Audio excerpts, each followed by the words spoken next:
Ground ফ্লোরে প্রথমে ঢুকলে লিভিং রুম, তারপরে ডাইনিং রুম, কিচেন এবং একটা গেস্ট বেডরুম থাকবে। তো টোটাল 4টা রুম, একেবারে খুবই সিম্পল প্ল্যান।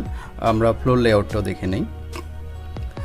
যেটা বলছিলাম যে বিল্ডিংয়ের ভিতরে প্রথমে ঢুকলে এখান দিয়ে ঢুকবে, ঢুকার পরেই এখানে স্টেপস, স্টেয়ারকেস উপরে চলে যাওয়ার জন্য ফার্স্ট ফ্লোরে, এবং এইদিকে আসলে এটা হচ্ছে যে লিভিং রুম, এই অংশটা লিভিং রুম, এখানে যে বসার অ্যারেঞ্জমেন্ট।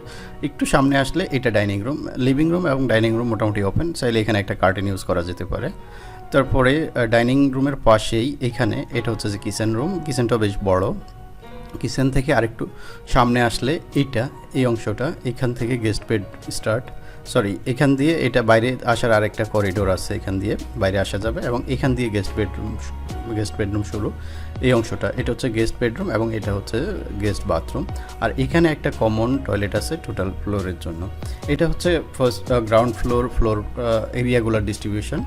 পুরো বাড়ির ভিডিও দেখার জন্য উপরের আই বাটনে ক্লিক করে দেখতে পারেন, অথবা নিচে ডেসক্রিপশনে লিঙ্ক দেওয়া থাকবে, সেখান থেকেও দেখে নিতে পারবেন।